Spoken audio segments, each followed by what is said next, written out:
इस periodic table को क्या करना है इसमें? तो यार ये अल्फ़ाबेट क्यों आ गए हैं? ये HBABCD बचपन में ही पढ़े थे ये अल्फ़ाबेट यार।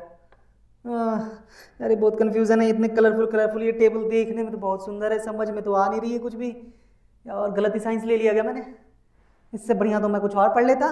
ये इतना कन्फ्यूजिंग क्यों है यार? कोई हो जो मुझे ये समझा दे, बहुत मुश्किल हो रही है मुझे ये सब याद रखने में। HLINI। कोई नहीं, मैं काम करता हूँ, मैं कुमार भैया वीडियो देखता हूँ, उनको ना सब बता देंगे, वो पीरियोडिक टेबल अच्छे तरीके से एक्सप्लेन किया उन्होंने। तो आराम से बैठ जाओ, कन्फ्यूजन की कोई ज़रूरत है नहीं। आ गया हूँ मैं, पूरा पीरियोडिक टेबल अच्छे से समझा देता हूँ, बस तसल्ली से बैठ जाओ। जिस स्पीड पे मुझे सुनना पसंद करते हो उस स्पीड पे सुन लो और पूरे पीरियोडिक टेबल को अच्छे तरीके से जान लो। क्योंकि ये चैप्टर जो है ना, इसको सिर्फ अगर आपने एक चैप्टर की तरह देखा और सोचा कि बस पढ़ के मार्क्स ले आने, तो भैया आप कर रहे हो बहुत बड़ी गलती। पूरे साइंस में, केमिस्ट्री में, अगर जब तक आप इस टेबल पे कमांड नहीं करोगे, आपको पता नहीं चलेगा कि ये टेबल आखिर क्यों बना, इसके पीछे की हिस्ट्री क्या है, किस तरीके से लोगों ने मिलकर क्या क्या गलतियां करी जब उन्होंने इसको डिजाइन किया, उसको कैसे ओवरकम किया गया। भैया chemistry without periodic table you can't imagine. ठीक है, तो अब हम पीरियोडिक टेबल को अच्छे तरीके से समझते हैं, एक एक करके हम उन सारी चीजों को जानते हैं कि पीरियोडिक टेबल के अंदर किन किन चीजों को, एलिमेंट्स को किस तरीके से ऑर्गेनाइज किया गया है, कौन कौन से बेसिक टर्म्स का ध्यान रखा गया है। एंड द मोस्ट इंपॉर्टेंट जो कि लास्ट में आएगा वो है इस पीरियोडिक टेबल का ट्रेंड। इंस्टा टिकटॉक वाला ट्रेंड नहीं है, ये पीरियोडिक टेबल का ट्रेंड है। देखो जरा, सबसे पहले बात करते हैं हम जरा इस पीरियोडिक टेबल की। आपके क्लासरूम, केमिस्ट्री लैब, हो सकता है आपके स्टडी टेबल के ऊपर भी आपने ये सुनहरा सा दिखने वाला टेबल लगा लिया है, जिसमें बहुत सारे अल्फाबेट्स हैं, अलग अलग कॉलम्स, अलग अलग रो हैं जो कि अलग अलग डिफरेंट कलर में आपको दिखाई दे रहे हैं। वहां पे कुछ नंबर्स लिखे हुए हैं। है क्या ये चीज जिसे हम पीरियोडिक टेबल कहते हैं? तो देखो बेसिकली हुआ क्या, chemistry is all about elements. ठीक है, जैसे कि hydrogen, oxygen, carbon, nitrogen, helium, ये सब क्या एलिमेंट है। आप अपने आसपास जितनी चीजें देख रहे हो, बचपन से पढ़ते आ रहे हो कि वो किसी ना किसी एलिमेंट से मिलकर बनी हुई है। यस, आप और मैं भी एलिमेंट से मिलकर बने हुए हैं। हमारे बॉडी में कार्बन है, कैल्शियम है, आयरन है, वो सब जिसकी हम बात करते हैं वो सब इस टेबल के अंदर हमें दिखाई देते हैं। तो जब ये एलिमेंट्स खोजे गए ना, तो एक साथ नहीं खोजे गए। शुरुआत में 2-3 एलिमेंट आए, फिर और एलिमेंट खोजे गए, लेकिन जब इन एलिमेंट्स का नंबर बढ़ने लगा तो दिमाग में आया लोगों के कि भैया इसको अरेंज करने की जरूरत है। लेकिन अब अरेंज एक दिन में तो होगा नहीं, तो पहले इसके इतिहास की बात कर लेते हैं। ठीक है, लेकिन उससे पहले कुछ बेसिक चीजें हैं जो आप लोगों को समझनी जरूरी है। जैसे कि एलिमेंट्स के अंदर की चीजें क्या होती है, जैसे एटॉमिक नंबर, ये सब पता है ना आपको। द लैंग्वेज ऑफ केमिस्ट्री के अंदर हमने ये चीजें कवर कर दी है, जाके आप चेक कर लीजिएगा। ठीक है, अब देखो जरा हुआ क्या। ये जो आपको सुनहरे चेहरे दिखाई दे रहे हैं, ये वो महान हस्तियां हैं जिन्होंने मिलके अलग अलग टाइम में कंट्रीब्यूशंस दिया पीरियोडिक टेबल को अरेंज करने के लिए। ठीक है, जैसे कि किसी ने एटॉमिक नंबर को जरिया चुना, किसी ने एटॉमिक मास को बेस बनाया, कोई उनकी एलिमेंट्स की रिएक्टिविटी के ऊपर गया और अलग अलग तरीके से लोगों ने मतलब उसको अरेंज किया, तब जाके हमारा फाइनल जो पीरियोडिक टेबल हम देखते हैं, जिसको हम मॉडर्न पीरियोडिक टेबल बोलते हैं। आपके उस पीरियोडिक टेबल के ऊपर लिखा हुआ भी होगा, that is the modern periodic table, जिसको हम यूज करते हैं। लेकिन वहां तक पहुंचने के लिए बहुत सारे लोगों की इन्वॉल्वमेंट है, जैसे कि डोवेनियर ट्राइड है, देखेंगे अभी इनके बारे में, इन्होंने किस बेस पे अरेंज किया था। फिर उसके बाद इनसे जो अरेंजमेंट थी वो सही नहीं हुई, तो उसको आगे चल के जॉन न्यूलैंड भैया हैं, जिसको न्यूलैंड लॉ ऑफ ऑक्टेव भी कहते हैं, जो इनकी अरेंजमेंट का बेस था, वो इन्होंने अरेंज किया। इसमें भी गलती आ गई, तब आते हैं भाई साहब द ग्रेट मेंडलीव भाई साहब। ठीक है, इन्होंने अरेंज किया, लेकिन इनके पीरियोडिक टेबल में भी बहुत सारी मतलब चीजों को तो उन्होंने कवर कर लिया था कि कुछ गलतियां इसमें भी रह गई थी। हम वो सब समझेंगे और देन फाइनली आए हमारे मॉडर्न पीरियोडिक टेबल लेके ये भाई साहब। ठीक है, नाम पता हो तो कमेंट करके बताना। और फिर इन्होंने इनकी खामियों को दूर किया और तब जाके हमारा पीरियोडिक टेबल अच्छे तरीके से तैयार हो गया। एग्जाम में जो पीरियोडिक टेबल से क्वेश्चंस है ना इस चैप्टर से, वो मेरिट और डिमेरिट के ऊपर कंफर्म है कि आता ही आता है। लाइक कि जैसे आपसे पूछ सकते हैं कि ये बताओ कि जॉन न्यूलैंड का जो पीरियोडिक टेबल था उसकी मेरिट क्या थी और उसकी डिमेरिट्स क्या थी। फिर आपसे एक सवाल पीरियोडिक टेबल के ट्रेंड के ऊपर आता है, जिसके बारे में मैं आगे बात करने वाला हूं। तो एक एक करके फटाफट जरा इनको समझते हैं। सबसे पहले बेसिक चीज, ये कलरफुल सा दिखने वाला पीरियोडिक टेबल, इसमें आपको जितने भी एलिमेंट्स दिख रहे हैं ये एलिमेंट्स ही हैं, जैसे हाइड्रोजन, लिथियम, सोडियम, है ना, पोटाशियम, रुबिडियम। इन सब एलिमेंट्स को कैसे कैसे हम लिखते हैं जरा उसको समझ लें। इसको जूम आउट करके देखते हैं। जैसे हाइड्रोजन है तो ये जो H है ये इसका सिंबल है, H से हम सिंबलाइज करते हैं। फिर आता है आपका पूरा, इसका नाम हाइड्रोजन है। आपको यहाँ पे कुछ नंबर्स दिखेंगे पीरियोडिक टेबल में, एक जो है वो उसका एटॉमिक नंबर है, दूसरा उसका एटॉमिक मास है। जिनको नहीं पता, ये जो एटॉमिक नंबर है बेसिकली वो एटॉमिक नंबर बताता है कि उस एलिमेंट में कितने इलेक्ट्रॉन्स हैं और कितने प्रोटॉन्स हैं। आप सबको एटम का स्ट्रक्चर तो पता ही है ना, कि बीच में न्यूक्लियस और उसके चारों तरफ ऑर्बिट में इलेक्ट्रॉन्स घूमते हैं। न्यूक्लियस के अंदर दो पार्टिकल्स होते हैं, एक आपका प्रोटॉन और दूसरा आपका न्यूट्रॉन। प्रोटॉन पॉजिटिवली चार्ज है, न्यूट्रॉन आपका न्यूट्रल है। तो भैया ये रहा इलेक्ट्रॉन एंड प्रोटॉन। तो जैसे हाइड्रोजन का अगर ये 1 है, दैट मींस इसके पास एक इलेक्ट्रॉन है और एक ही प्रोटॉन भी है, ठीक है। हाइड्रोजन के न्यूक्लियस में न्यूट्रॉन नहीं होता है, लेकिन हाइड्रोजन के आइसोटॉप्स हैं उनमें न्यूट्रॉन्स होते हैं। आगे चल के बात होगी। जैसे ये बोरोन है भैया, इसका एटॉमिक नंबर 5 है, एटॉमिक मास इसका 10.81 है। मैं आपको एक चीज और बताऊं, एटॉमिक मास लगभग एटॉमिक नंबर का डबल होता है, लगभग। तो अभी जितनी क्लास में आप हो ना 9th 10th में, तो अभी क्या किया जाता है, कैलकुलेशंस को आसान रखने के लिए हम एटॉमिक मास किसी भी एलिमेंट का डबल कंसीडर करते हैं राउंड फिगर में। जैसे कि ऑक्सीजन का अगर एटॉमिक नंबर 8 है तो उसका एटॉमिक मास हम 16 लेके कैलकुलेट करते हैं। नाइट्रोजन का एटॉमिक नंबर अगर 7 है तो उसका एटॉमिक मास हम 14 लेके कैलकुलेट करते हैं। कार्बन का 6 होता है एटॉमिक नंबर, तो उसका एटॉमिक मास हम 12 लेके चलते हैं, ठीक है। तो ये सिंबल है जो हम यूज करते हैं। अब सिंबल में बड़ी इंटरेस्टिंग सी बात आती है। आप नोटिस करो कि कहीं कहीं पे एक अल्फाबेट है, कहीं कहीं पे 2 अल्फाबेट है। तब हुआ क्या, तो भैया देखो बहुत अलग अलग टाइम पे लोगों ने एलिमेंट्स को जब डिस्कवर्ड किया तो उसको अलग अलग तरीके से सिंबलाइज किया गया। जैसे कि पहले के लोग जो थे उन्होंने क्या किया, उन्होंने सिंबल्स बनाए, है ना, अलग अलग तरीके से सिंबल बनाए एलिमेंट्स को। नाम नहीं थे, है ना, सिंबल्स ऐसे अल्फाबेट्स नहीं थे, जैसे कि कुछ ऐसा कुछ ऐसा, ठीक है, कुछ इस तरीके के सिंबल्स डिजाइन हो रहे हैं एलिमेंट्स को दिखाने के लिए। अब ये बड़ा मुश्किल था, है ना, समझ रहे हो। पिक्चर वाले सिंबल्स कितने याद रख लोगे, 2-3 हो तो याद रखे जाएंगे। जब एलिमेंट्स बढ़ने लग गए तो दिक्कत आई, तो इसलिए क्या किया जाने लगा, बोला गया कि ओके ऐसा करते हैं कि एलिमेंट्स का जो नाम है उसके पहले अल्फाबेट को हम चुन लेते हैं। जैसे हाइड्रोजन का पहला अल्फाबेट H है, वो हमने उठा लिया। ऑक्सीजन का पहला अल्फाबेट O है, हमने O उठा लिया। कार्बन से हमने C ले लिया। प्रॉब्लम फिर क्या आई, प्रॉब्लम ये आई कि भैया बहुत से एलिमेंट है जिनका नाम सेम अल्फाबेट से शुरू होता है। जैसे कि कैल्शियम C से है, ठीक है, आपका कैल्शियम है, सीजियम है, C से स्टार्ट होता है, कार्बन C से स्टार्ट होता है। अब क्या करें, तो उस केस में कहा गया कि ओके एक काम करेंगे, सेम अल्फाबेट से अगर नाम से स्टार्ट होने वाले एलिमेंट है तो पहला अल्फाबेट तो हम वही लेंगे जिससे वो स्टार्ट हो रहा, फिर हम दूसरा अल्फाबेट भी हम उनका ले लेंगे, ठीक है। जैसे कैल्शियम में हमने CA ले लिया, क्लोरीन में हमने C के साथ LB ले लिया। और ये चीज ध्यान रखनी है कि पहला अल्फाबेट आपका कैपिटल होना चाहिए, जैसे कि आप कैल्शियम में नोटिस कीजिए, और दूसरा अल्फाबेट आपका स्मॉल होना चाहिए। अगर मैंने कैल्शियम को इस तरीके से लिख दिया बेटा तो ये चार्टर्ड अकाउंटेंट बन गया है, कैल्शियम नहीं है, कैल्शियम आपका Ca होता है। तो इस चीज को ध्यान रखना होता है, ठीक है। केमिकल सिंबल की बात आ गई, बहुत बढ़िया। और क्या एलिमेंट्स हैं, टेबल आपने बनाई है। टेबल बनाने का मकसद क्या था, चीजों को ऑर्गेनाइज करना। अब ऑर्गेनाइज करने का मतलब बहुत सिंपल होता है कि एक तरह की जो चीजें होंगी वो टेबल में एक तरफ दिखनी चाहिए और दूसरी तरह की चीजें टेबल में दूसरी साइड दिखनी चाहिए। जैसे कि एलिमेंट्स में आपके मेटल्स और नॉन मेटल होते हैं, आप सबको पता है। तो पीरियोडिक टेबल में आप देखोगे तो पीरियोडिक टेबल में मोस्टली जो लेफ्ट हैंड साइड चीजें हैं ना, ये आपकी मेटल होती है, और बीच में जो आपको ये बैरिकेड सा दिखाई दे रहा है बेटा, ये वो पार्टीशंस है, ये वो बॉर्डर है जो मेटल्स और नॉन मेटल को सेपरेट करता है। नॉन मेटल जो है आपका वो बेसिकली आपको राइट हैंड साइड जो पीरियोडिक टेबल है, यानी जैसे कार्बन, नाइट्रोजन, ऑक्सीजन, ये सब इधर नॉन मेटल है। यहां बीच में आपको देखो, नोटिस कीजिएगा, कलर बहुत इंपॉर्टेंट है। आप देखो, आपको ये समझ में आ रहा होगा ना, पीरियोडिक टेबल में एक ही कलर के जो आपको एलिमेंट्स दिखाई दे रहे हैं, that means they are same in the property.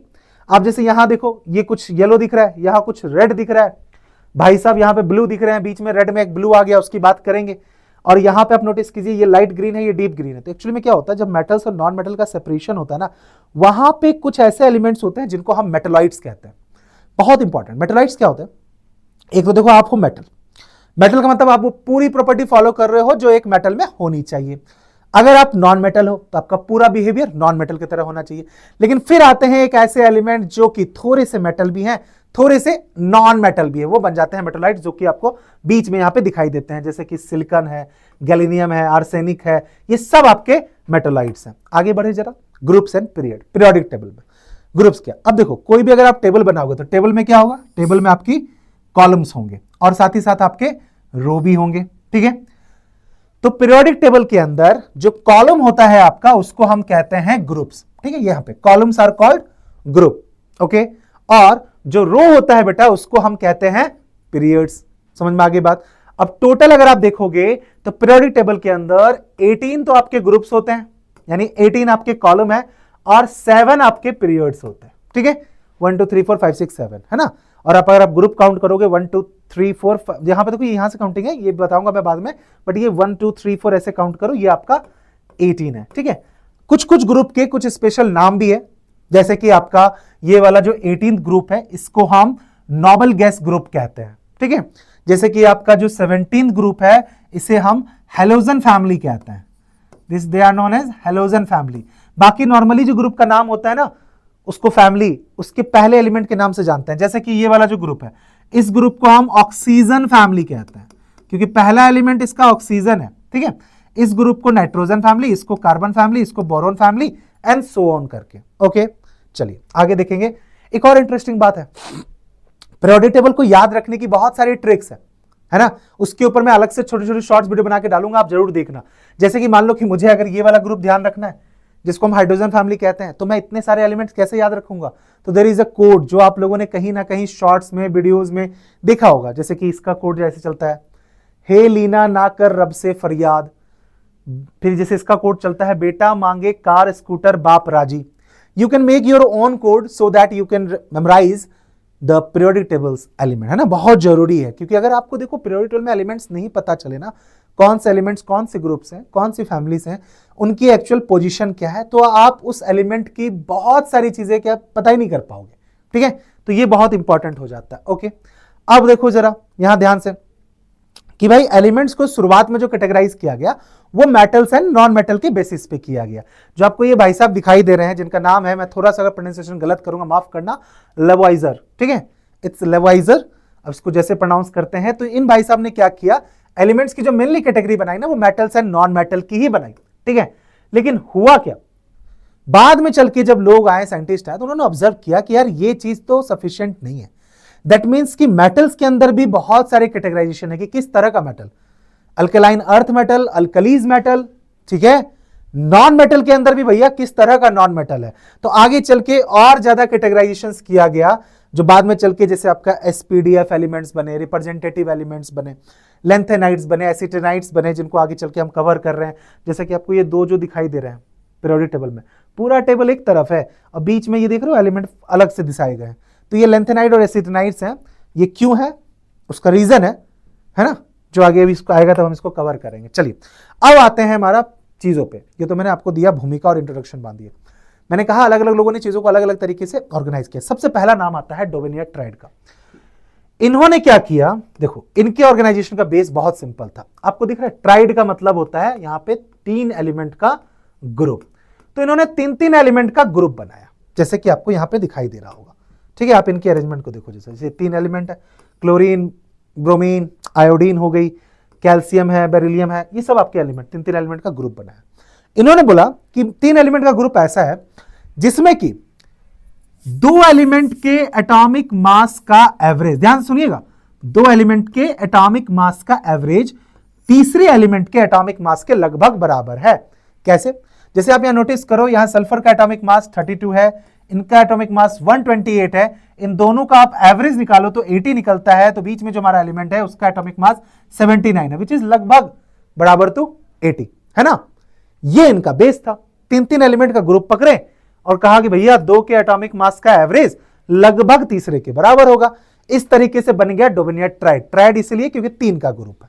बहुत सही, देखने में एकदम सही दिख रहा है। बेस इन्होंने क्या चुना है, एटॉमिक मास का एवरेज।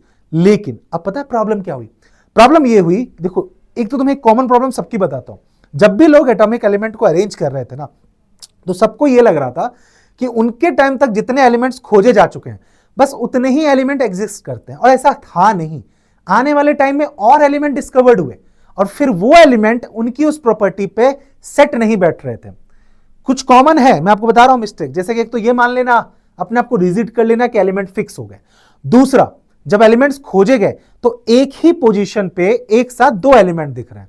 तो भैया एक साथ अगर 2 एलिमेंट दिख रहे हैं तो इसमें गड़बड़ क्या है, इसमें गड़बड़ ये है कि दोनों एलिमेंट अगर सेम पोजीशन पे, इट मींस कि दोनों 2 एलिमेंट है ही नहीं, दोनों एक ही एलिमेंट है। आप डिफरेंस कर रहे हो तो 2 चीजें एक जगह कैसे हो सकती है। तो इन सब चीजों की यहां पे प्रॉब्लम हुई। तो इन्होंने एटॉमिक मास तो पकड़ लिया, अर्थमेटिक मीन निकाल दिया, मतलब एवरेज निकाल दिया, तीसरे के इन्होंने बराबर कर दिया। लिमिटेशन क्या है?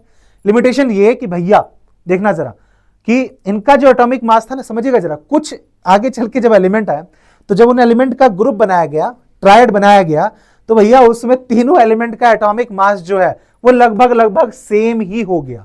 और इनकी जो ये अरेंजमेंट का तरीका था, it was restricted for only few elements. तो नए एलिमेंट्स जब डिस्कवर्ड हुए वो इस सेटिंग पे बैठे नहीं। तो डोबिनियर भैया आई एम सॉरी, अब ये सिलेक्शन होगा नहीं, कैंसिल हो गया। Moving to the next person. फिर आते हैं न्यूलैंड भैया। न्यूलैंड भाई साहब को देखो, बहुत अच्छे, जॉन अलेक्जेंडर न्यूलैंड, ठीक है। नाम से आपको पता चल रहा होगा कि कहां से ये बिलोंग कर रहे हैं, इंग्लिश केमिस्ट हैं, ठीक है। जैसे ही जॉन नाम आ जाए दिमाग में इंग्लिश केमिस्ट से स्ट्राइक करता है। इन्होंने क्या किया, ये थे म्यूजिशियन, केमिस्ट तो थी, म्यूजिक भी बहुत पसंद था, पियानो बजाना बहुत इनको पसंद था। अब आपको पता है कि हिंदी में अपने 7 सुर होते हैं, सा रे गा मा पा धा नी सा, उसी तरीके से इंग्लिश में भी 7 म्यूजिकल नोट्स होते हैं, ठीक है। और अगर आप ध्यान से देखो तो अगर आप हिंदी के सुर को देखोगे, सा रे गा मा पा धा नी सा नी धा पा मा गा रे सा, तो आफ्टर एवरी 7th नोट जो 8 नोट होता है वो आपका वापस से रिपीट कर रहा होता है फर्स्ट नोट पे, ठीक है। इंग्लिश के म्यूजिकल नोट्स में भी ऐसा ही होता है। आफ्टर एवरी 7th नोट जो 8 नोट है वो आपको बिल्कुल फर्स्ट नोट पे रिपीट करता है। न्यूलैंड भाई साहब ने भी ऐसी ही अरेंजमेंट करी। इन्होंने बोला कि एलिमेंट की अरेंजमेंट कुछ ऐसी होगी कि आफ्टर एवरी 7th एलिमेंट, ध्यान समझिएगा जरा, hydrogen, lithium, beryllium, boron, carbon, nitrogen, oxygen, 1 2 3 4 5 6 7, after every 7th element जो 8 एलिमेंट होगा वो फर्स्ट एलिमेंट की तरह होगा। तो इनकी अरेंजमेंट का बेस यही था, इट रिपीटेड, ठीक है। बहुत बढ़िया, ओके। तो भाई साहब ने कर दिया अरेंजमेंट। नाउ अगेन, अच्छा एक चीज और, इनके अरेंजमेंट के बेस में ना, जैसे ascending order of their atomic mass, यानी इन्होंने एटॉमिक मास के इंक्रीजिंग ऑर्डर पे एलिमेंट को एडजस्ट किया। जैसे से आप इनके अरेंजमेंट में जाओगे, आप मूव करोगे तो यहां पे आपको एटॉमिक मास बढ़ता हुआ दिखेगा। बहुत बढ़िया, सब एलिमेंट आपको यहां पे दिखाई दे रहे होंगे जो यहां पे सेट हो गए, जितने एलिमेंट उस समय अवेलेबल थे। लेकिन आप इनकी पीरियोडिक टेबल में, अगर मैं आपको जूम करूं, देखो जरा इनकी पीरियोडिक टेबल में गड़बड़, आपको पहले ही गड़बड़ दिखाई देगी। कुछ कुछ जगहों पे अगर आप नोटिस करो, कोबाल्ट एंड निकेल एक ही जगह दिख रहे हैं, यहां पे भी देखें जरा, यहां पे भी देखें जरा, यहां पे भी देखें जरा, यहां पे भी देखें जरा, यहां पे भी देखें जरा, एक ही जगह पे फिर से 2 एलिमेंट आ गए। अगेन सेम पोजीशन पे 2 एलिमेंट का होना ये दर्शाता है, ये दिखाता है कि दोनों एलिमेंट डिफरेंट तो नहीं है। तो भाई साहब इनकी एलिमेंट की अरेंजमेंट ठीक है, म्यूजिकल नोट से सेट हो गई, लेकिन क्या ये सही थी? नहीं। लिमिटेशंस, पहली बात, it was only effective for lighter element up to calcium, ठीक है। कैल्शियम तक के जो एलिमेंट है वो लाइटर इन वेट होता है, एटॉमिक मास कम होता है, वहां तक ये अरेंजमेंट बिल्कुल पिक्चर परफेक्ट हो रही है। लेकिन जैसे ही हम आगे बढ़ रहे हैं वो चीज, दूसरा, बहुत से एलिमेंट हैं जिनकी प्लेसमेंट जो है वो मिसप्लेस्ड है, जैसे कि हाइड्रोजन विथ हेलोजन। हाइड्रोजन जो है वो हेलोजन फैमिली के साथ दिखाई दे रहा है, और साथ ही साथ जैसे कोबाल्ट निकेल है ना, ये बताया ना मैंने, दोनों डिफरेंट एलिमेंट है लेकिन दोनों एक साथ ग्रुप होते हुए दिख रहे हैं। तो भैया ये लिमिटेशंस हो गई, इसीलिए इनकी क्लासिफिकेशन को भी रिजेक्ट कर दिया गया। बट ठीक है, जब तक ये थे उस समय तक जितने एलिमेंट्स थे इन्होंने उसको अरेंज कर दिया। फिर आते हैं Mendeleev, and I respect Mendeleev a lot. Mendeleev के बारे में मैं कभी और आपसे बहुत डिटेल में बात करूंगा कि इस पर्सनैलिटी ने मुझे बहुत प्रभावित किया है, ठीक है, बहुत ज्यादा। इनकी पर्सनल लाइफ, इनकी बचपन अगर आप पढ़ोगे तो आप बहुत ज्यादा इंस्पायर्ड होगे इनकी लाइफ से। खैर अभी हम इनकी बायोग्राफी पे नहीं आएंगे, हम देखेंगे जरा इनकी अरेंजमेंट। मेंडलीफ ने क्या किया, इनके टाइम तक 63 एलिमेंट खोजे जा चुके थे, और आज के डेट में कितने एलिमेंट है? 118। और फिर बता रहा हूं मैं, जरूरी नहीं अभी कि सिर्फ 118 एलिमेंट ही खोजे गए हैं तो उतने ही एलिमेंट हैं, अभी और एलिमेंट पे रिसर्च भी चल रही है। बट एलिमेंट का भी ना अपना एक क्राइटेरिया होता है, ठीक है, और अगर कोई एलिमेंट उस क्राइटेरिया को फुलफिल नहीं कर रहा, उस एलिजिबल क्राइटेरिया में फिट नहीं बैठ रहा, तो उसको एलिमेंट कंसिडर नहीं किया जाता। लेकिन आने वाले टाइम में अगर आप में से ही किसी बच्चे ने कोई नया एलिमेंट ढूंढ लिया तो नोबेल प्राइज आप ही लोग को मिलेगा। चलो आओ जरा, तो मेंडलीफ ने क्या किया, मेंडलीफ के टाइम में 63 एलिमेंट्स थे, उसने 63 कार्ड्स बनाए, हर कार्ड पे एलिमेंट का नाम, symbol, atomic mass, atomic number, साथ ही साथ एलिमेंट्स की रिएक्टिविटी को भी लिखा। जैसे कि वो एलिमेंट्स ऑक्सीजन के साथ कैसे रिएक्ट करते हैं। जैसे फॉर एग्जांपल हाइड्रोजन ऑक्सीजन के साथ कैसे रिएक्ट करेगा, हाइड्रोजन ऑक्सीजन से कैसे रिएक्ट करता है, बनाता है H2O, ठीक है। कार्बन रिएक्ट करके क्या बनाता है, CO2। तो जैसे कार्बन जैसे जो एलिमेंट है उनका ऑक्साइड क्या बन गया, AO2, ठीक है ना। हाइड्रोजन जैसे जो एलिमेंट है उनका ऑक्साइड क्या बन गया, A2O, ठीक है। अच्छा, एल्युमिनियम क्या बनाता है, जैसे Al2O3। तो एल्युमिनियम जैसे दिखने वाले जो एलिमेंट है, मान लो उनको मैं बी कहता हूं, तो उनका ऑक्साइड क्या बन गया, B2O3। तो उसने ये किया, ऑक्साइड्स देखे एलिमेंट्स के, सारी चीजें लिखी, और then he started arranging all the elements, ठीक है, कि उनकी फिजिकल प्रॉपर्टीज, उनकी chemical properties, how they will react with oxygen and hydrogen. तो यानी उसने ऑक्साइड्स बनाए, हाइड्राइड्स बनाए, और फिर उसके बाद उसने एलिमेंट्स को अरेंज किया। आपको ये पिक्चर थोड़ी सी ब्लर दिख रही होगी क्योंकि ये नेट से निकाली गई पिक्चर है। ये है मेंडलीफ भाई साहब के पीरियोडिक टेबल, जो उसमें एलिमेंट्स की आप जरा इंफॉर्मेशन देखो। अब आपको थोड़ा दिख रहा होगा कि एक्चुअल जो हमारी आज की पीरियोडिक टेबल है, मॉडर्न पीरियोडिक टेबल, वो मेंडलीफ के पीरियोडिक टेबल के जैसे ही दिख रही है, ठीक है, बिल्कुल। तो आप नोटिस करो, जैसे अगर आप पहले ही ग्रुप को देखो, यहाँ पे आपको hydrogen, lithium, sodium, potassium, rubidium, है ना, ये सब दिख रहा होगा। लेकिन साथ साथ बीच में आपको दूसरे एलिमेंट्स भी दिखाई दे रहे हैं, कॉपर, सिल्वर, गोल्ड, अभी आएंगे, ठीक है। इनकी अरेंजमेंट, अब पहले इसकी मेरिट की बात करते हैं, बहुत इंपॉर्टेंट सवाल है मेरिट इसका, क्योंकि एक्चुअली में भाई जितने पीरियोडिक टेबल अभी तक देखे और सुने आपने ना, उसमें से सबसे बेस्ट पीरियोडिक टेबल मेंडलीफ का ही है। मेरिट क्या, पहला, सिस्टमेटिक ढंग से एलिमेंट्स को अरेंज भी किया, स्टडी भी करिए, बहुत सारे इंफॉर्मेशन लिए, तो इस वजह से एक कैटेगरी में रखना, सिमिलर प्रॉपर्टीज के हिसाब से एलिमेंट को रखना जरा इनका आसान हो गया। साथ ही साथ इन्होंने क्या किया, बहुत सारे एलिमेंट जो थे उनके एटॉमिक मास को इन्होंने करेक्ट भी किया, ठीक है ना। जैसे कि एटॉमिक मास बेरिलियम का जो है वो 13.5 corrected from 13.5 to 9। Also indium का, गोल्ड का, प्लेटिनम का, यानी इनके एटॉमिक मास में थोड़ी गड़बड़ थी तो इसको ठीक से कैलकुलेट किया गया। साथ ही साथ बहुत सारे जो मिसिंग एलिमेंट्स थे उनको इन्होंने प्रिडिक्ट किया। इसको समझना जरा ध्यान से। देखो मेंडलीफ कितने फ्यूचर विजन वाले थे। मेंडलीफ ने कहा कि ऐसा जरूरी नहीं है, जो गलती सब कर रहे थे, क्या कि भैया जितने एलिमेंट्स मैंने सेट कर दिए हैं उतने ही एलिमेंट्स हैं, उसके ज्यादा उसके अलावा एलिमेंट नहीं मिलेंगे।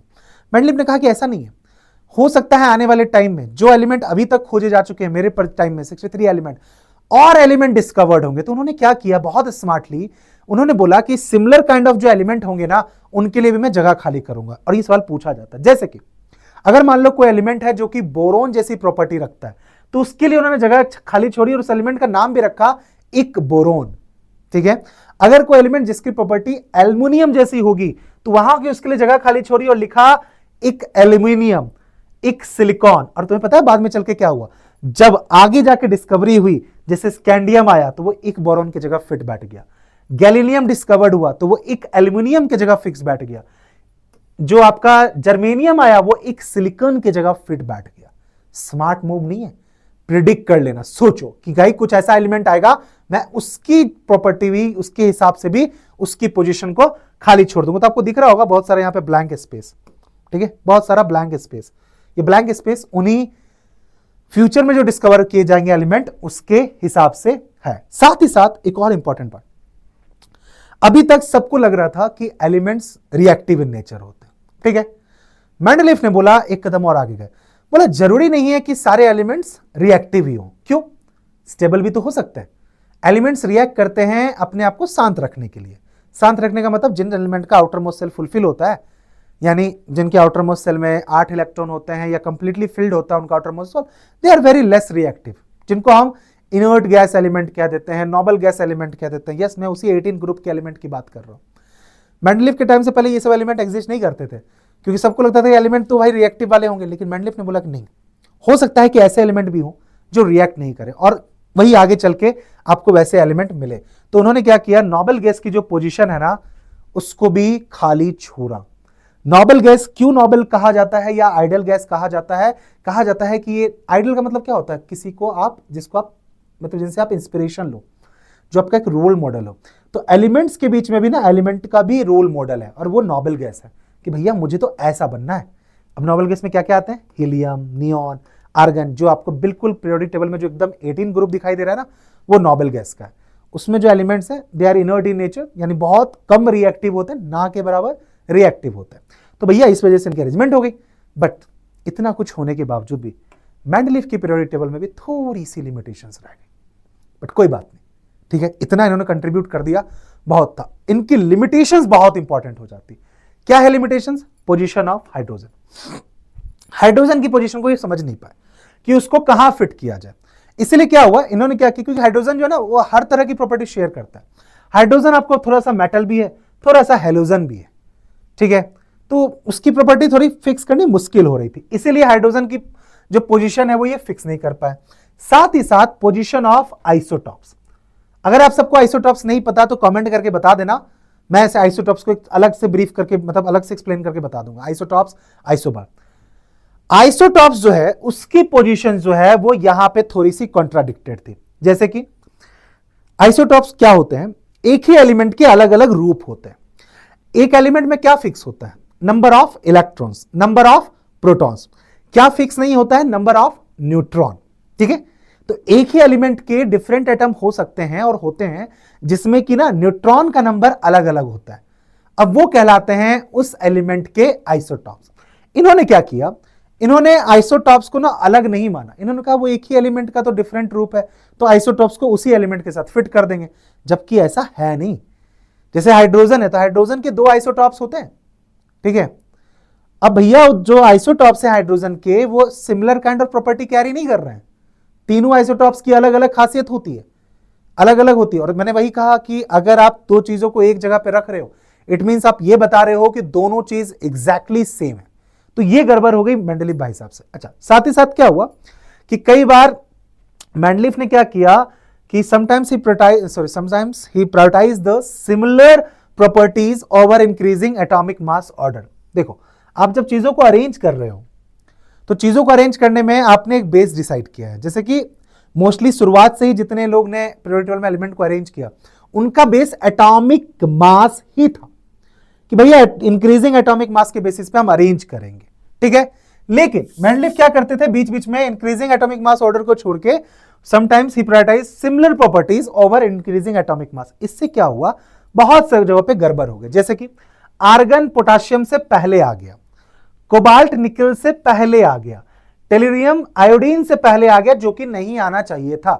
तो यानी कि आपने जो एक रूल सेट किया और खुद ही आपने रूल को बाद में चेंज कर दिया, तो भैया वो अरेंजमेंट गड़बड़ हो जाती है, ठीक है ना। तो ये गड़बड़ हो गई। साथ ही साथ क्या हुआ कि कई बार जो सिमिलर काइंड ऑफ एलिमेंट हैं वो अलग अलग ग्रुप में दिख रहे हैं, जो डिफरेंट काइंड ऑफ एलिमेंट्स हैं वो सेम ग्रुप में दिखाई दे रहे हैं। तो ये चीज, जैसे कि कॉपर एंड मरकरी दोनों सिमिलर काइंड ऑफ एलिमेंट है लेकिन दोनों सेपरेटेड है, तो इस तरह की कमियां। और मैंने जो चीजों को हाईलाइट किया है ना विथ एग्जांपल, बेटा ये सब आपके इंपॉर्टेंट है कि आपको ये ध्यान रखने अच्छे तरीके से, ओके। अच्छा, जैसे कि कई बार जो सिमिलर एलिमेंट है वो एक जगह दिखाई दे रहे हैं, जैसे copper, silver, gold alkali metal के साथ दिखाई दे रहे हैं, जो मैग्नीज है वो हेलोजन के साथ दिखाई दे रहा है। So these are the problems, these are the limitations of Mendeleev periodic table. ध्यान से समझ लेना, सबसे ज्यादा सवाल आपका यहीं पे बनता है। अब जितने लोग आए उन सब में से सबसे बेस्ट पीरियोडिक टेबल आपको भी समझ में आ गया होगा। सबसे ज्यादा ध्यान रखना, सबसे ज्यादा पॉइंट्स को ध्यान में रखते हुए चीजों को अरेंज करना मेंडलीफ ने किया, बट उसकी पीरियोडिक टेबल की लिमिटेशंस दिख गई। अब आता है एक स्मार्ट पर्सन जो बनाता है मॉडर्न पीरियोडिक टेबल, और वो क्या करता है, सबकी गलतियां उसके सामने में। नाम है उनका हेनरी मोसले। उन्होंने देखा कि ओके, सबने प्रॉपर्टीज का ध्यान रखा है, chemical properties, physical properties, atomic number, atomic mass, increasing atomic mass, isotopes, hydrogen की position, okay I will arrange now, जितनी भी लिमिटेशंस है मैं उसको दूर करता हूं, और तब जाके बना हमारा मॉडर्न पीरियोडिक टेबल। अब देखो मॉडर्न पीरियोडिक टेबल में क्या क्या चीजें थी, फिजिकल और केमिकल प्रॉपर्टीज जो है एलिमेंट को, उसको ध्यान रखा गया। साथ ही साथ अभी तक सब एटॉमिक मास पे फोकस कर रहे थे, इन्होंने फोकस किया एटॉमिक नंबर पे। जैसे सबकी अरेंजमेंट थी इंक्रीजिंग एटॉमिक मास, इनकी अरेंजमेंट थी इंक्रीजिंग एटॉमिक नंबर, बहुत सही। और तब जाके फॉर्म हुआ आपका मॉडर्न पीरियोडिक टेबल। क्या फॉर्म हुआ आपका, मॉडर्न पीरियोडिक टेबल। तो इससे क्या फायदा हुआ ना कि बहुत ज्यादा प्रिसाइज था और प्रिडिक्शंस कर पाना बहुत ज्यादा आसान था। साथ ही साथ इन्होंने एक चीज का और ध्यान रखा जिसको हम पीरियोडिसिटी कहते हैं। पीरियोडिसिटी का मतलब कि बहुत सही, इन्होंने कहा कि भैया एलिमेंट्स जो हैं, जैसे न्यूलैंड लॉ ऑफ ऑक्टेव ने कहा था, तो वो गलत नहीं थे। उन्होंने कहा था after every 7th element 8 element होगा जो कि रिपीट करेगा। इन्होंने वो 7th और 8 वाला तो नहीं साइकिल पकड़ा, इन्होंने बोला लेकिन हाँ पीरियोडिक टेबल के अंदर एक टाइम के बाद, एक इंटरवल के बाद एलिमेंट्स की प्रॉपर्टीज रिपीट होती है, उसी को हम पीरियोडिसिटी कहते हैं। The repetitions of element with similar properties at regular interval. तो जब आप इसको इंक्रीजिंग एटॉमिक मास के हिसाब से अरेंज करते हो तो आपको ये दिखाई देता है। तो आप देखो कितनी अच्छी बात है, जिन लोगों ने अरेंज किया उनके अरेंजमेंट में जिसमें दम था, जिसमें थोड़ी सच्चाई थी, इन्होंने उस सच्चाई को अपनाया और फिर उस पर काम किया। ठीक है, अच्छा रीजन है कि भैया पीरियोडिसिटी क्यों होती है, यानी एक इंटरवल के बाद एलिमेंट खुद को मतलब सेम प्रॉपर्टी जैसे एलिमेंट रिपीट क्यों होते हुए दिखाई देते हैं, उसका रीजन है because of recurrence of similar valence shell. देखो होता क्या, जो आउटर मोस्ट सेल होता है ना किसी भी एलिमेंट का, आउटर मोस्ट सेल पता है ना आपको, न्यूक्लियस है, फिर फर्स्ट सेल, सेकंड सेल, और हर एलिमेंट का एक आउटर मोस्ट सेल होता है, सबसे बाहर वाला जो सेल है बेसिकली। तो जब आप वैलेंस इलेक्ट्रॉन और वैलेंसी वगैरह देखोगे ना, तो आप देखोगे कि एलिमेंट्स में सिमिलर आउटर मोस्ट सेल वाले जो एलिमेंट्स है, यानी सिमिलर वैलेंस सेल जो है वो आपको रिपीट होता हुआ दिखता है इलेक्ट्रॉनिक कन्फिगरेशंस के अंदर। ठीक है, अच्छा और चीज और देखिएगा जरा, फिर इन्होंने जो अरेंजमेंट करी, जो आपको ग्रुप्स और पीरियड की मैंने बात करी, तो उनकी इस पे चीजें ध्यान रखिएगा। जैसे कि बहुत सारे स्पेसिफिक पीरियड, जैसे पहला पीरियड है बहुत छोटा है, सिर्फ 2 ही एलिमेंट है, हाइड्रोजन एंड हीलियम। इनका सेकंड और थर्ड पीरियड है, ये भी छोटा है, इसके अंदर 8 एलिमेंट्स हैं, जैसे कि सेकंड लिथियम से नियॉन तक जाता है, थर्ड वाला आपका सोडियम से आर्गन तक जाता है। अगर मैं फोर्थ और फिफ्थ पीरियड की बात करूं, ये लॉन्ग है, इसमें इट कंटेन्स 18 एलिमेंट, जैसे कि फोर्थ आपका K2K एंड फिफ्थ आपका रुबिडियम से लेके जियॉन तक जाता है। ठीक है, सिक्स पीरियड सबसे लंबा है, इसमें 32 एलिमेंट्स हैं इंक्लूडिंग दो, हाँ अब ये चीज ध्यान रखिएगा कि 6 पीरियड और 7 पीरियड में होता क्या, बहुत इंपॉर्टेंट है। आओ जरा मैं आपको एक चीज दिखाता हूं, देखिए 6 पीरियड और 7 पीरियड, जब हम 6 पीरियड और 7 पीरियड आते हैं ना, यहां तक चीजें ठीक चलती है।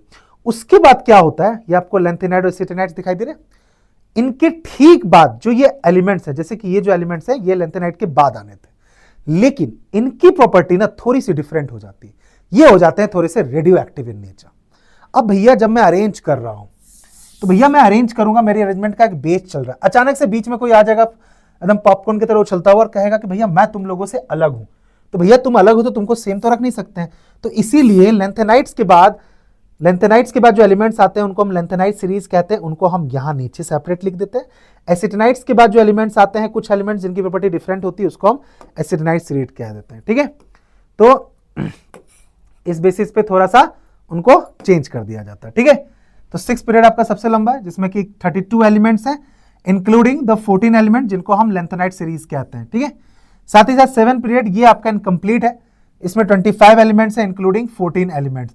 मैंने इनकम्प्लीट इसलिए बोला है कि आप 7th पीरियड में आप जाओगे तो आपको लास्ट में दिखाई देगा कि कुछ एलिमेंट्स की पोजीशन अभी खाली है, वो थोड़े से क्लियर नहीं है, इसीलिए इसको इनकम्प्लीट कहा गया है। ओके, अब आओ जरा, अब मैंने आपको ग्रुप्स ऑफ पीरियड्स की बात बताई थी कि पीरियोडिक टेबल में टेबल है, तो जो आपका कॉलम दिखाई दे रहा है that is known age group.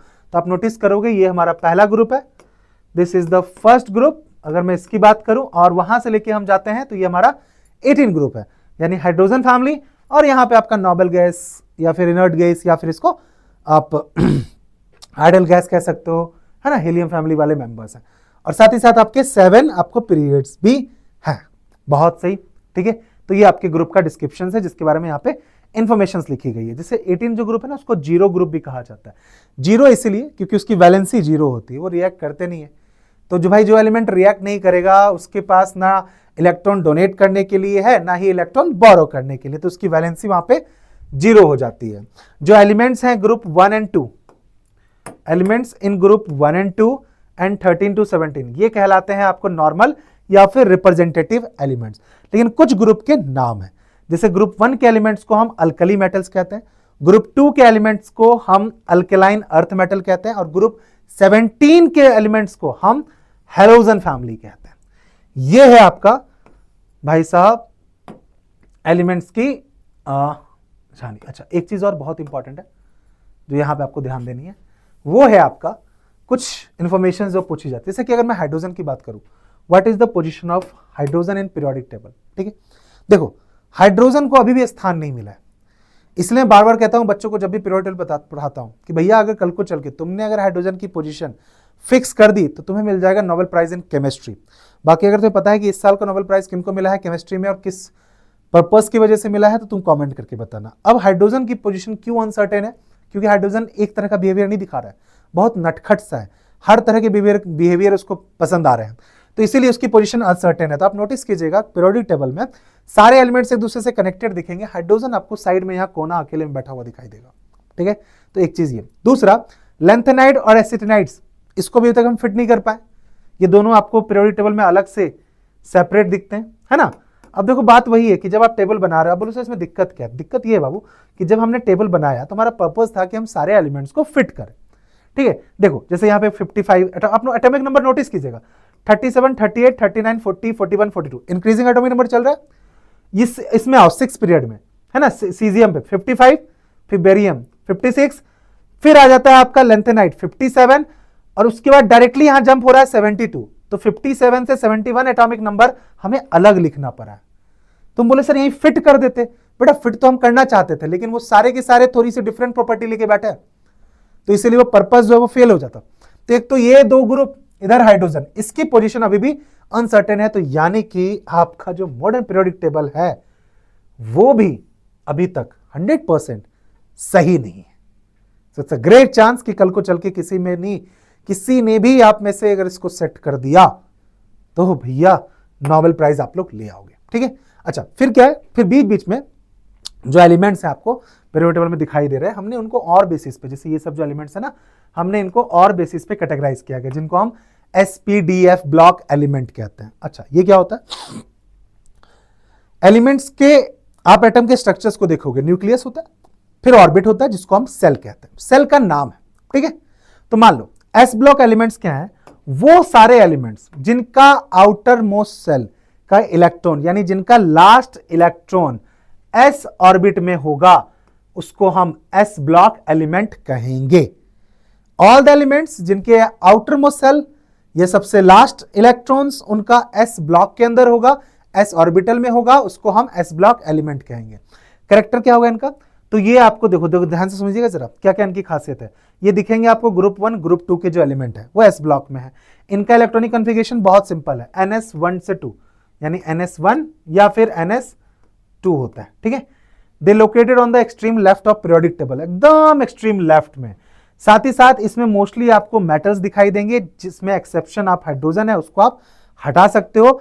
Total 13 element हैं एस ब्लॉक के, एक्सक्लूडिंग आपके हाइड्रोजन की बात करूं। पी ब्लॉक अब आपको समझ में आ रहा होगा, पी ब्लॉक के एलिमेंट वो एलिमेंट है जिनका जो भैया इलेक्ट्रॉन है वो दिखाई देगा हमें पी ऑर्बिटल में, तो वो आपके पी ब्लॉक के एलिमेंट हो जाएंगे। जैसे ग्रुप 13 से लेके ग्रुप 18 के जो एलिमेंट है they are considered as P block element.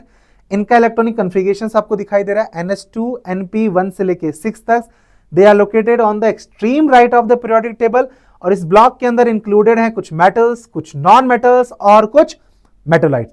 साथ ही साथ कितने हैं टोटल एलिमेंट? टोटल 31 एलिमेंट है आपके पी ब्लॉक के अंदर। बहुत सही।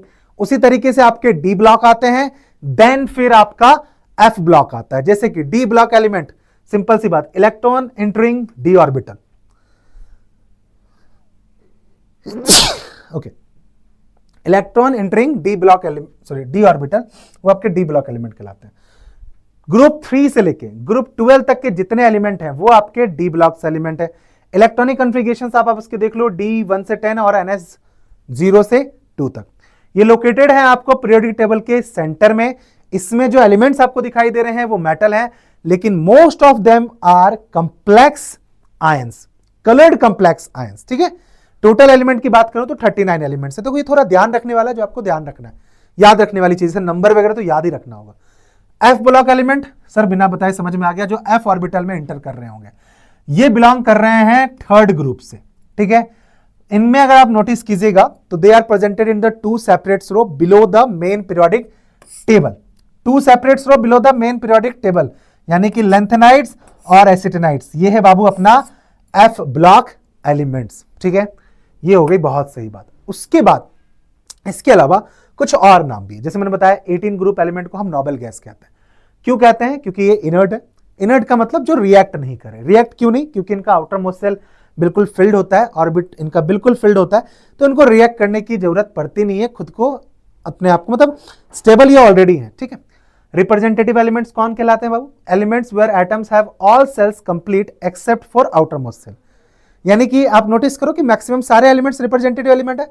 वैसे एलिमेंट जिनका सब कुछ भरा हुआ है, आउटर मोस्ट सेल फुलफिल्ड नहीं है, ठीक है, जिसमें एस ब्लॉक आ जाएंगे, पी ब्लॉक एलिमेंट आ जाएंगे, एक्सक्लूडिंग ग्रुप 18, इसको छोड़ के सब आपके रिप्रेजेंटेटिव एलिमेंट है। फिर आपको डी ब्लॉक वाले जो एलिमेंट है उनको हम ट्रांजिशन एलिमेंट कहते हैं, और जो एफ ब्लॉक एलिमेंट है बाबू उनको हम इनर ट्रांजिशन एलिमेंट कहते हैं। अच्छा, एक चीज और इसमें नोट करने वाली बात, जैसे कि जिंक है, कैडमियम है, मरकरी है, ये सारे के सारे डी ब्लॉक एलिमेंट्स तो हैं, but are not considered transition element because they do not have partially filled D orbital.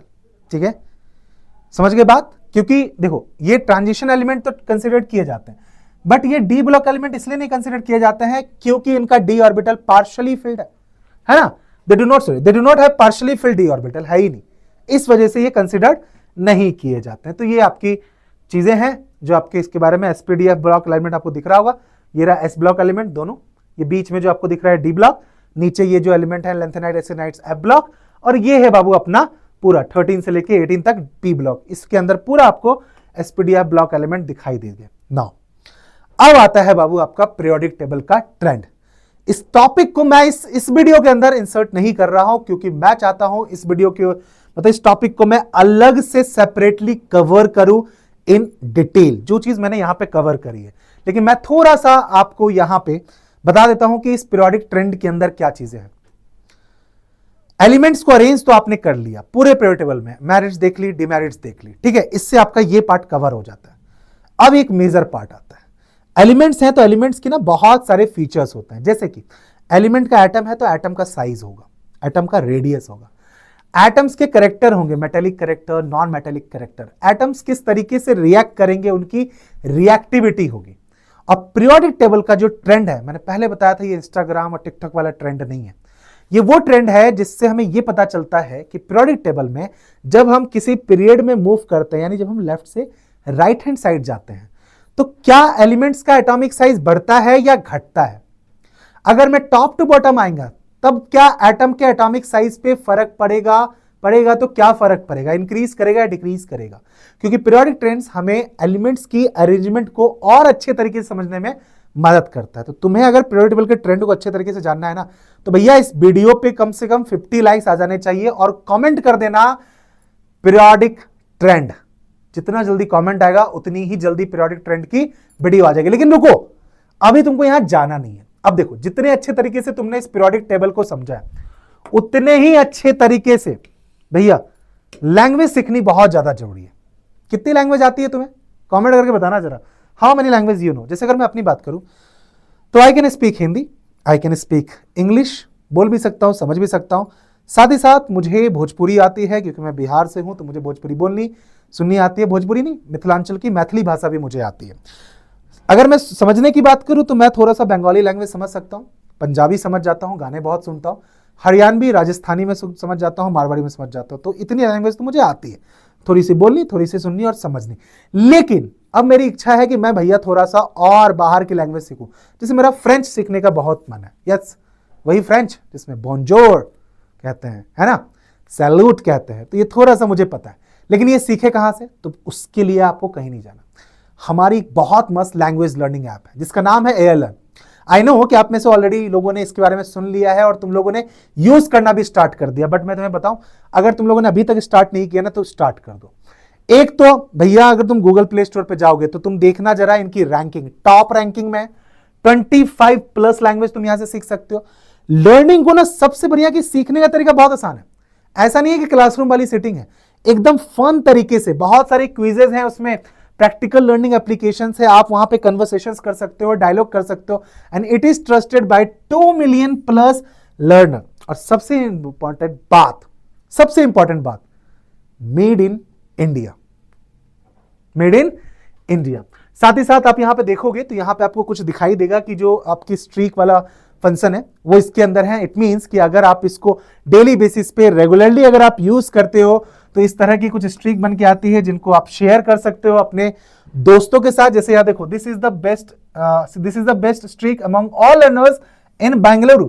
यानी आपको ये भी दिखाएगा कि एक्चुअली में जिस जगह से आप बिलोंग कर रहे हो उस जगह से आप कितने बेटर परफॉर्म कर पा रहे हो। अब तुम्हारे मन में ये होगा कि भैया मुझे एक बात बताइए, why I need to learn a different language. ठीक है, अब मैं बताता हूं इसका फायदा। ठीक है, मैं इसके दो फायदे बताता हूं। एक फायदा तो ये, लैंग्वेज लर्निंग हेल्प करती है आपको बहुत सारी चीजों को एक्सप्लोर करने के लिए। दूसरी बात, अगर तुम इसको एज ए कैरियर पर्सपेक्टिव देखते हो, लैंग्वेज ट्रांसलेटर की जो जॉब होती है ना भैया, वहां पे लैंग्वेज बहुत ज्यादा इन्वॉल्व होती है। जैसे आप नोटिस कीजिए कि जब हमारे प्राइम मिनिस्टर या किसी दूसरे कंट्री के प्राइम मिनिस्टर एक दूसरे से मिलते हैं तो क्या उनको एक दूसरे की भाषा आती है? नहीं आती है। क्या होते हैं वहां पे? ट्रांसलेटर होते हैं, मीडिएटर होते हैं जो उनमें आपस में कन्वर्सेशंस कराते हैं। ठीक है, या फिर अगर आपके कोई वर्ल्ड लेवल के फॉर्म पे कोई अगर स्पीच दे रहा है कोई पर्सन और वहां पे डिफरेंट कंट्री के लोग बैठे, तो आप नोटिस कीजिएगा कि उनके कान में एक छोटा सा हेडफोन जैसा लगा होता है।